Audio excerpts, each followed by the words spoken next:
За сайн байна уу? За өнөөдөр амьдралыг өөрчилсөн эрхэм бодогддог 18 өгүүлбэр гэдэг сэдвээр ярий.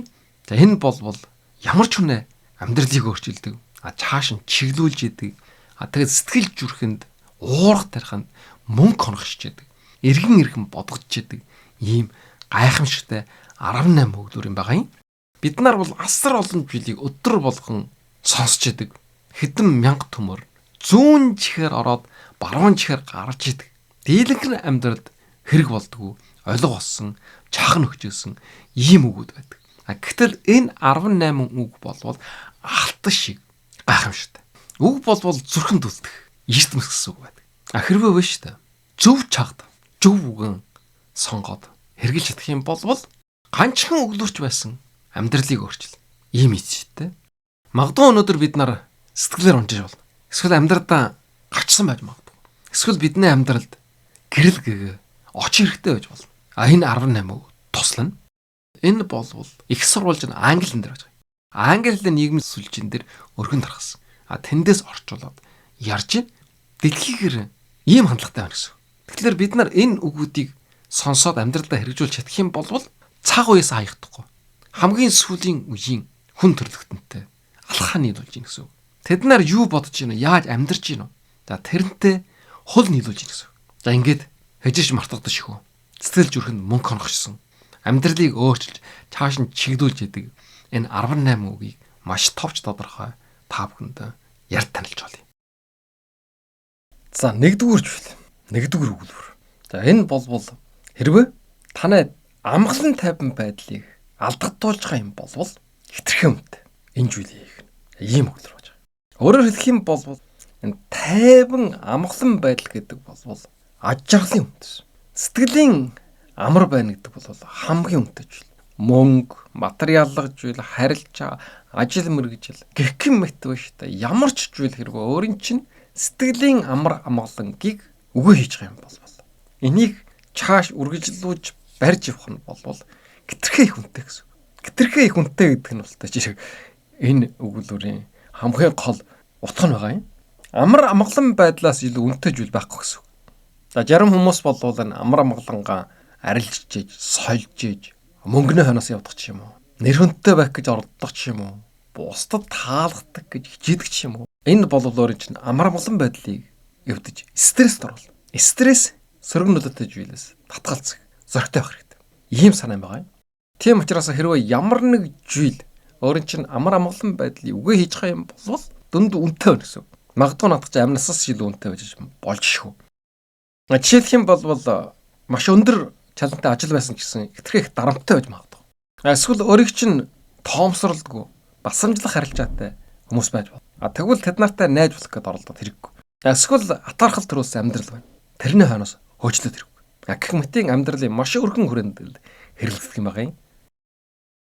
Хоёрдугаар нь ямар өвлөр байх вэ гэвэл амьдралыг өөрчилдөг, цаашдын чиглэлийг гаргаж өгч идэг. Тэгээд нэг уншаад ойлгоод авах юм болвол сэтгэл зүрхэнд мөнхөрж үлддэг.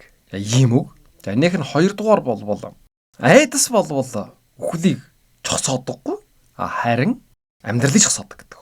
За энэ болвол асар чухал өгүүлбэр. Бид нар үхлээс айлаа гэд яаж авчих үхлийн ирээс зогсооч чадахгүй. За энэ болвол тодорхой. Харин биш үү? Энэ айдас нь үхлийг зогсоож чадахгүй мөртлөө амьдралыг зогсоодог. Айдас болвол бид нарыг хамгаалах үүрэгтэй мэдээж. Гэсэн ч гэсэн хэтэрхий их давмгайлаад ирэх юм болвол боломжийг, хүсэл тэмүүллийг, зориг зүрхийг боомлж эхэлдэг. Тийм учраас айдас болвол ерөөсөө бид нарыг хамгаалж чадахгүй. Харин хяжгаарлаж байгаа юм. Мэдээж энэ айдас гэдэг болвол аюулаас хамгаалах үүрэгтэй. Гэсэн ч гэсэн бодит амьдрал дээр хэтэрхий их айдас болвол шинэ боломжийг алдахад хүрэж байгаа юм. Өөрчлөлтөөс зогтуулж байгаа юм. Мөрөөдлөө хойштой шалтгаан болгож байгаа. Үхэл болвол мэдээж жайлшгүй зүйл. Тэрнээс бид нар айлаа гэд жогсоож чадахгүй. Хүн мэдээж нэг өдөр нас бартаар. Гэсэн ч гэсэн амьдралынхаа туршид айдас тавтаад хүссэн зүйлээ хийж чадахгүй амьдрах юм бол энэ жинхнээс амьдралын алдагдал. Амьдараа өгсөндөө адилхан гэсэн. Тийм учраас айдасгүй урагшлана гэдэг нь бол жинхэнэ амьдрал гэсэн. Тэр өнгөчгөө харах юм бол айдас болвол эрсдлээс хамгаалж байгаа юм шиг санагддаг ч гэсэн амьдралын жинхэнэ утгыг мэдрэхэд саат болж идэг юм байна. Бид нарын айж байгаа зүйл бол амьдрал дээр юусэн 85% нь болдгоо гэсэн юм судлаа байна. За үлдсэн 15% нь бололцоо байгаа ч гэсэн бид нарын төсөөлжсэнээс хамаагүй хөнгөн тусдаг гэдэг. Тийм учраас ерөөсөө айх хэрэг байна. Жишээлх юм бол нислэг онгочноос айдах юм байна. Тэгэх юм бол яах вэ? Хэжээч аялж дэлхийг өчөх боломж байхгүй байх нь байна шүү дээ. Өөрийгөө ерөөсөө хэжээч төгс биш, хангалттай биш гэж айдаг уран бүтээлч хүн болвол хэжээч өөрийгөө илэрхийлж чадахгүй. Шинэ хайр үүсгээс айдаг хүн насан турш ганцаараа амьдрал. За тийм учраас хоёрдугаард нь айдас бүхлийг зогсоодог. Харин амьдралыг зогсоодог. Энэ үгийг хэжээч мартаж болохгүй. Санаж явах хэрэгтэй.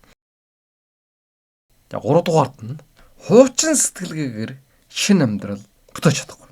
Энэ хуучин сэтгэлгээ гэдэг бол их өргөн хүрээтэй ойлголт юм. Хуучны хүмүүжлэр хүмүүцсэн гэдэг ч юм уу, эсвэл одоо нас явж байгаа хүмүүс гэдэг ч юм уу, чаг уяас хочрогдсон гэдэг ч юм уу. Тийм ойлголт юм биш.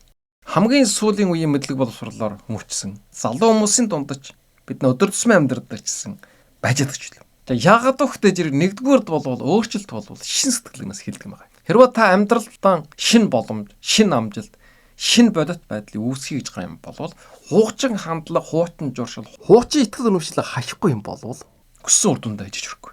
За хоёрдугаард нь бол өнгөрсөндөө баригдах юм бол ирээдүйг өөрчилдөг гэсэн ийм санаас байна. Хэрвээ айдас, эргэлж, хуучнаа буруу итгэл үнэмшлийг барьсаар байх юм бол шин амьдрал, шин боломж бий болохгүй. А гуравдугаард нь амжилтанд хүрэхийн тулд сэтгэлгээний шинжилгээ хэрэгтэй. Том амжилтанд хүрсэн хүмүүс бол өөрчлөлт нээлттэй байдаг. Шин арга барил, шин хандлагыг хүлээн зөвшөөрдөг. Хуучнаа хязгаарлалтын сэтгэлгээ орхисон байдаг. За жишээлх юм бол ховорон бизнес эрхлийг хүсдэг. Гэсэн ч гэсэн надад туршлага байхгүй гэдэг боддог хүмүүс. Энэ бол хуучин сэтгэлгээнд баригдсны илэрэл. Тийм учраас шинээр хижиж эхэлж чадахгүй. Би дуршлаг байхгүй. Хижээж дуршлаг бий болохгүй шүү. Эхэлж хийж үжихгүй бол хүмүүсийн хооронд харилцаанд итгэдэг хүмүүс байна. Хижиж итгэхгүй. Тэгэх юм бол яах вэ? Шин ад жаргалтай харилцаанд орч чадахгүй. За эсвэл байнга бусдыг буруутгадаг юм сэтгэлгээтэй хүн байна. Ийм хүмүүс бол өөрийнхөө орчныг хижиж сайжруулж чадахгүй. Гэх мэтийн энэ хуучин сэтгэлгээ гэдэг бол асар өргөн хүрээтэй ойлголт. Өөрөөсөө байнга одоо миний энэ сэтгэлгээ хандлага хуучирчсан юм биш үү гэдэг. Эсвэл туйширчсан юм биш үү гэдэг. Эсвэл өрөөсгөл юм биш үү гэдэг өөрөөсөө асууж хэрэгтэй. За дөрөвдүгээрд нь чи юу ч хийж чаднаа. Гэхдээ бүгдийг анхаарлаа төвлөрүүлээд хийж чадахгүй гэдэг үлгэр. За энэ бол дийлэн хүмүүст байдаг. Тэр тусмаа залуу хүмүүст байдаг. Юу гэж хийж чадна. Мэдээж. Гэтэл бүх зүйлийг анхаарлаа төвлөрүүлээд хийж чаддаг. Тууштай хийж чаддаг. За энэ бол амьдралын үн. Дийлэн хүмүүс юу гэж хийж чадна, ямар ч их амжилтанд хүрч чадна гэж боддог. Мөнгөтэй баян болж чаддаг, нэр алдартай хүн болно, бүр ерөнхийлөгч хүртэл болно гэж боддог. Гэсэн алийг ч хийж чадаагүй амьдрал болчихсон байдаг. Яагаад вэ? Аль нэг зүйлийг бариад нухчтай анхаарлаа төвлөрүүлээд хийгээгүйтэй холбогдолтой. Тийм учраас эртэн нэг өдөр аль нэгийг бариад тууштай хийх хэрэгтэй. Нэг ч гэсэн ажлын ард гарах хэрэгтэй. Тэгж баталж харуулах хэрэгтэй. Энэ чухал. За энийг мартаж болохгүй. За 5 дугаард нь үйлдэлгүй хүсэл эрмэлзэл түгшүүр болж хардаг. Өөрөөр хэлэх юм бол хүсэл эрмэлзэлтэй байсан ч гэсэн тэрийг үйлдэхгүй юм бол айдас болно гэсэн ийм утгатай үг юм байна. Хүсэл мөрөөдөл бол маш гайхамшигтай сайхан хүн болгон хүсэл мөрөөдөлтэй байх ёстой гэж бол байнга ярьж. Гэтэл хичнээн их хүсэл мөрөөдөлтэй байсан ч гэсэн тэрийг эхлүүлэхгүй юм бол жинхэнэ бодит амьдрал болохгүй юм бол тэр маань хурамтлагдаад чаг хугацаа өнгөрөх тусмаа хаднаа мянга бол насан турш өөрчлөлт дагаж явдаг айдас түгшүүр болно гэсэн. За энэ их сонин. Энийг бол өнөөдөр энэ яраагийг бэлдэж их үйс сая ойлгосон. Ингээ эргээ бодох юм бол миний амьдрал дээр бас олон хүсэл мөрөөдлүүд байж ирсэн. Тэрийг орхоогүй явж байгаа. Гэсэн ч гэсэн тэрийг алхаагүй хэрэгжүүлээгүй учраас үнэхээр маш их айдас түгшүүртэй, стресстэй байсан. Тийм учраас үйлдэлгүй хүсэл эрмэлзэл бол ичстэн түгшүүр болж хавардаг. Жаргалан биелүүлэхийн тулд бодит халамбуудыг хийж эхлэх хэрэгтэй. За энийг мартаж болохгүй. За 6 дугаар. Олон хүмүүсийн хийгээгүй амьдралаар амьдрахыг хүсэж байгаа юм бол тэдний хийгээгүй зүйлийг хийх хэрэгтэй гэсэн үг л. Өөрөөр хэлэх юм бол жирийн хүмүүсийн амьдрч чадахгүй тэр гайхамшигтай сайхан амьдралаар амьдрах юм бол энэ хүмүүсийн хийдгүү зүйлийг очиж хийх гэсэн үг. ихэнх хүмүүс яадаг вэ гэдэг зэрэг амар хялбар амьдралын замыг сонгодог. Эрслээ сайн, хичүүжүүлээс жайлсхийн, тав тухын бүсээс гарахыг хүсэхгүй байдаг. Тийм учраас хэрвээ амжилттай бизнес эрхлэе, санхүүгийн эрхчлөөнд хүрье, онцгой амьдралыг хүсчих юм бол онцгой хичээж өгдөл гарах хэрэгтэй. Тэр амжилтанд хүрсэн хүмүүс болвол хичээж байгаа байхгүй юу? Маш их хичээж өгдөл гаргаж байгаа. Бид нарын төсөөлж байгаас хамаагүй л. Тэгээ бусдын хийхийг хүсдэггүй зүйлийг хийх зөрөгтэй байх хэрэгтэй. Айдах ч юм уу, нүүрэн төрн гэдэг ч юм уу, муухай гэдэг ч юм уу, хүн юу гэж хэлэхгүй гэдэг ч юм уу. Тэгж бодох хэрэгтэй. Тэгээд тав тухын бүсээс гарч өөрийгөө сорих хэрэгтэй. Жишээлх юм бол өглөө эрт босох хэрэгтэй. Дийлэн хүмүүс өглөө эрт босдог. Өглөө 4 цаг 5 цаг босох юм бол амьдрал өөрчлөгдөнө. Бусдын шоолохоос айх хэрэггүй. Контент хийдэг ч юм уу. Бүтээч хэлэх хэрэгтэй. Бас юу байж болох вэ гэдэг нь уламжлал. Эсвэл нийгмийн хөвчсөн ойлголтууд. За энийг бас зөрөгтэй жөрж гараагаа ихлүүлсэн хүмүүс бол бас амжилт хүрсэн байдаг. Гекмэтийн олон жишээнүүд бол байна. Ийм учраас ихэнх хүмүүсийн амьдрдаггүй ер бусын гайхамшигтай амьдралаар амьдрий гэж бодож байгаа юм бол тэр хүмүүсийн хийдгүү зүйлийг очиж хийх хэрэгтэй. За одоо 7 дугаар өгүүлбэр. Таны хайж байгаа эд шид таны жайлс хийж байгаа ажлын дотор байдаг. Жухтаж байгаа ажлын дотор чинь. Та болвол яг хуу эд шид гайхамшиг хайж, түлхүүрийг хайж. Тэр хаана байна уу гэдэг өөрийн чинь зугтаж байгаа, хийхээс жайлс хийж байгаа тэр ажил мэргэжлийн дотор байдаг. Эсвэл хойш тавьдаг ажил юм. Эсвэл төвөгшөөдөг юм уу? Тэр ажлын гүнд байна. Яагаад вэ гэдэг зэрэг сая болвол хэлсэн бусад хүмүүсийн амьдраагүй амьдралаар амьдрих юм бол тэр хүмүүсийн хийдгүү зүйл хийх ёстой гэж. Дахиад энэ дээр бол одоо өөр дөр орж ирж байгаа юм л да. Өөрөөр илүү аж жаргалтай эд шидийн юм шиг гайхамшигтай юм шиг амьдрий гэж байгаа юм болвол тэрнийх нь нуучин түлхүүр нь хаана өнө гэдэг зэрэг өөрийн чинь хийхийг хүсдэггүй тэр ажил мэргэжил дотор байна гэсэн. Тэр ажил нь юу байна вэ гэдэг зэрэг хэцүү гэдэг ч юм уу, уйтгартай гэдэг ч юм уу, их чах шаарддаг гэдэг ч юм уу. Тэр өөрийн чинь жайлс хийдэг. Тэр шантардаг. Тэр ажлын дотор байгаа юм. Мэдээж тэр хичүү ажлуудыг хийхгүйгээр тэрнээ чахаан гарахгүйгээр амжилтанд хүрнэ гэж хижиж баг.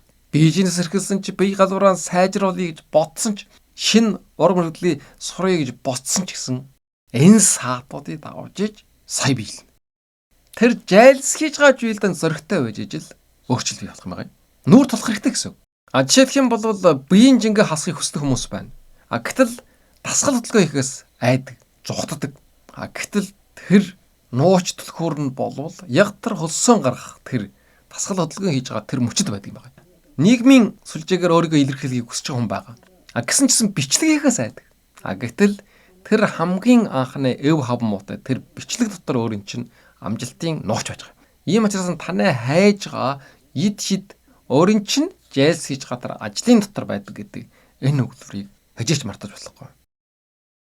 За 8 дугаард нь зөвлөгөө авахгүй хүнээс шүүмжлэл хүлээж авах хэрэггүй гэсэн ийм өгүүлбэр байж байгаа. За энэ бол монгол хэлэнд буухтай жирийг бас юу гэсэн үг болж байгаа вэ гэд бас нэлээд гайхна. Өөрөөр хэлэх юм бол зөвлөгөө авахыг хүсэхгүй байгаа хүн байдаг. Эсвэл тийм шаардлага байхгүй. Тэр хүнээ шүгэмжлэлийг хүлээж авах хэрэггүй гэсэн. Яагаад гэвэл жирэг энэ шүгэмжлэл чухам хинээс ирж гинүү гэдгийг анхаарах нь хамгийн чухал гэсэн. Зарим хүмүүс бол өөрөө ямар туршлагагүй, мэдлэггүй тэгсэн байдлаа бусдыг шүгэмжлэх дуртай байдаг. Тэгэхээр чинь мэдээж энэ туршлага байхгүй, тухайн зүйл мэдлэг байхгүй хүнээс бид нар зөвлөгөө авъя гэж бодохгүй шүү дээ. Хинч тэгж бодохгүй. Тэгэхээр тийм хүнээ шүгэмжлэлийг бас хүлээж авах хэрэггүй гэсэн. Мэдээж шүгэмжил болвол хэрэгтэй байж болно. Гэсэн ч гэсэн энэ шүгэмжил чухам зөв хүнээс ирж гин үү, ирэхгүй байна уу гэдгийг харах хэрэгтэй.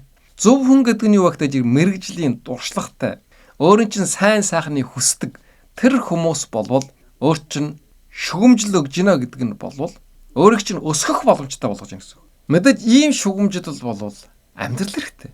Гэтэл биш ч сөрөг, хатаархсан, үндэслэлгүй ийм шүгэмжил бол зүгээр л одоо өгч хүчийг сорно.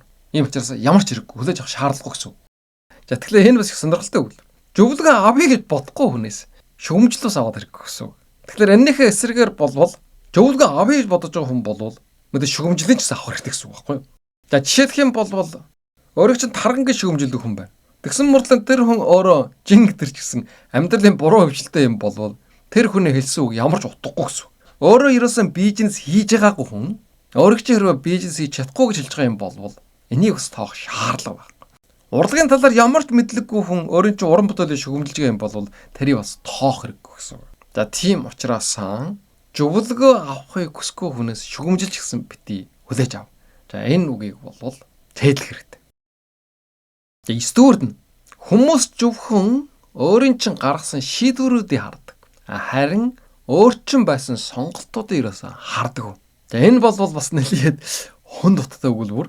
Өөрөөр хэлэх юм бол амьдралын чаат нөхцөл байдал дотоод тэмцлийг мэддэггүй гэсэн. Зөвхөн үр дүн гаргасан шийдвэрийг харж идэг. Чаат талд нь жохом ямар бэрхшээл, хүнд асуудал нуугдаж байсан гэдэг ерөөсөө тоомсорлгүй гэсэн. Ийм санаа байгаа юм. Жишээлх юм бол гэр бүл орхисон ээж байж болно, эх хүн байж болно. За хүмүүс болоод мэдээж шүгэмжил таар. Энэ гаргасан шийдвэрийн. Гэтэл цаана нь хүчирхийлэл маш аюултай орчин байсан байж болно. Дийлэн хүмүүс энэ нэрээс олж харддаг.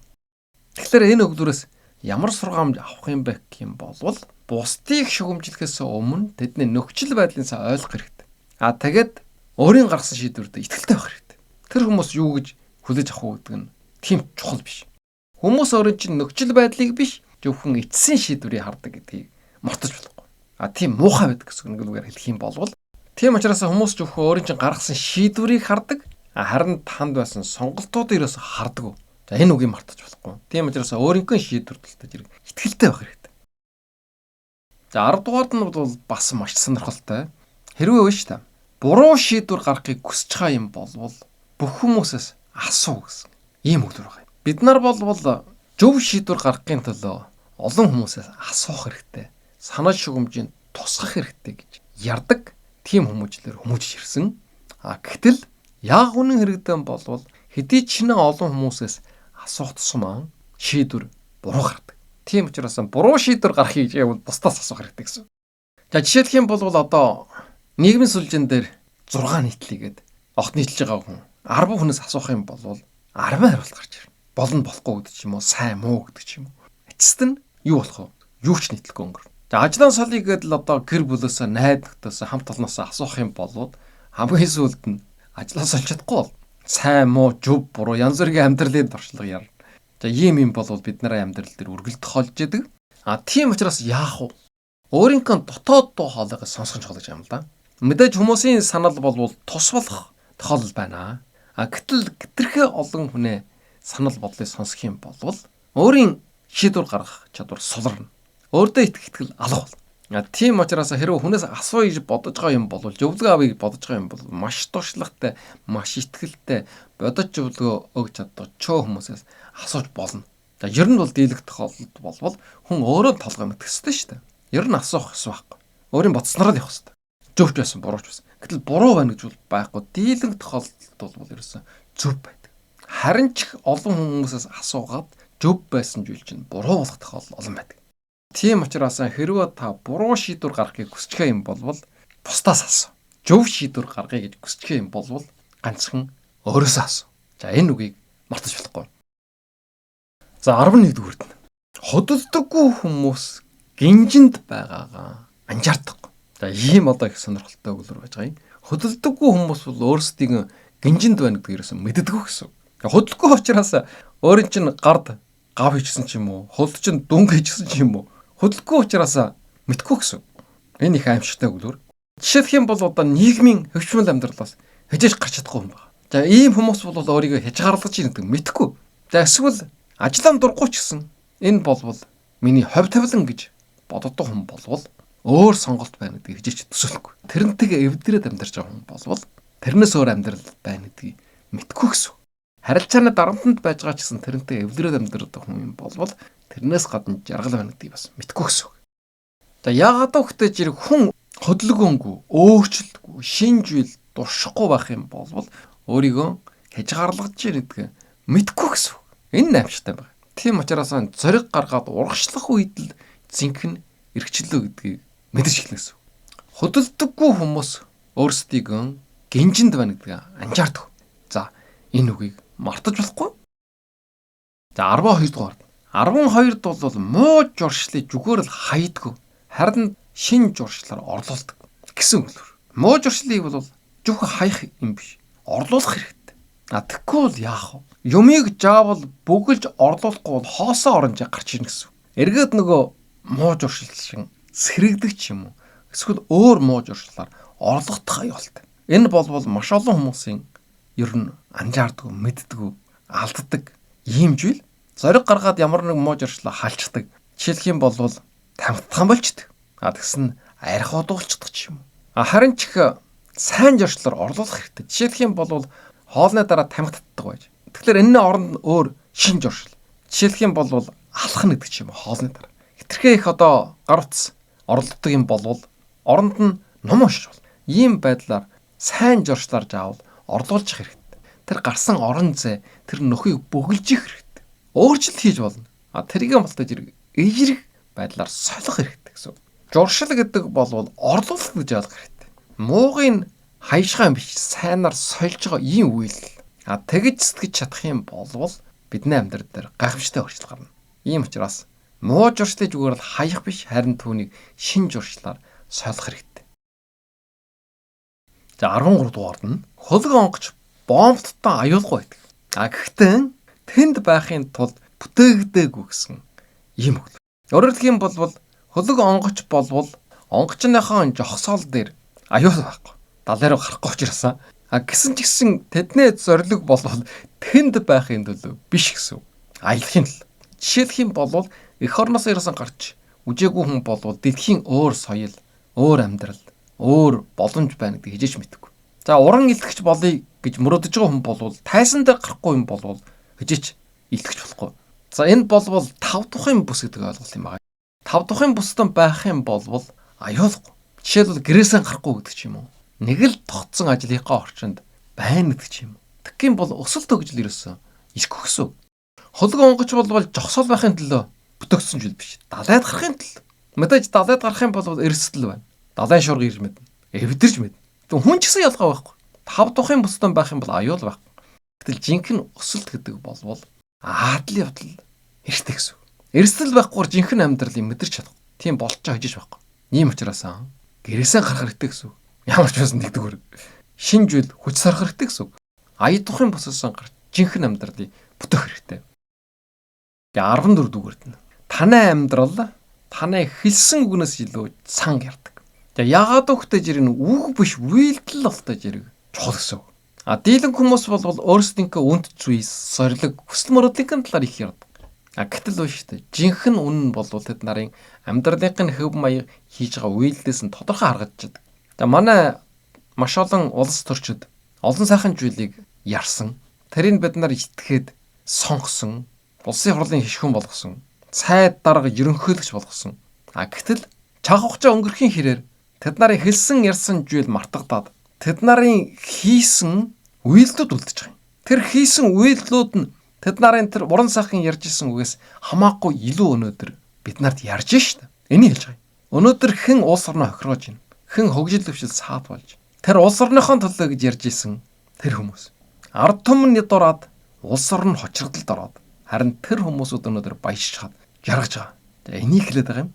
Тийм учраас танай амьдрал таны үгнээс илүү цанг ярддаг. Энэ үгийг хижээш мартаж болохгүй. Мартаж болохгүйгээс гадна бид нар бусдыг чигнэх хэмжүүр болох хэрэгтэй. 15.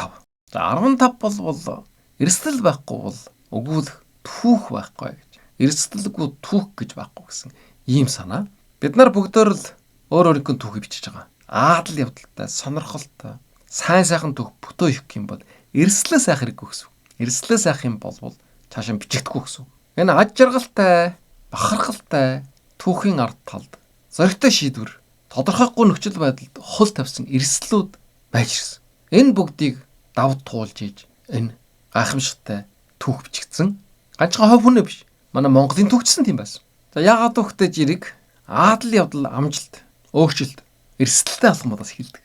Аюулгүй, эрсдэлгүй 5 тухайн босоос гарахгүй болвол таны амьдрал онцгой түүхгүй энгийн хөврөлдөн. Амжилттай хүмүүс эрсдэл гаргаж ирсэн. Шин зүйлийг дуршиж ирсэн. Сорилттой нүүр тулгарч ирсэн. Тийм учраас тэд нарын түүх сонирхолтой, урам зоригтой байдаг. Амьдрал ягаад уйтгартай утгагүй байна уу? Эрсдлээс айгаа шинж үеийг хийхгүй шүү дээ. Тэрнтэй холбоотой. Түүх бүтэөхийг хүсэж байгаа юм бол зоригтой болох юм хэрэгтэй. За 16 дугаар зүйл. За 16 дугаар зүйл бол бас асар сонирхолтой. Та зорилгынхон төвшөнд хүрдэггүй, харин системикэн төвшөнд ундаг гэсэн ийм үг байгаа. Системийн төвшин гэж юу вэ гэвэл зорилгоо биелүүлэх арга явц ялж байгаа. Тэгэхээр зорилго тавина гэдэг бол асар чухал. Зорилготой байх хэрэгтэй. Гэхдээ зөв систем байхгүй юм бол тэр зорилго чинь биелэхгүй гэсэн. Том зорилго тавьж болно.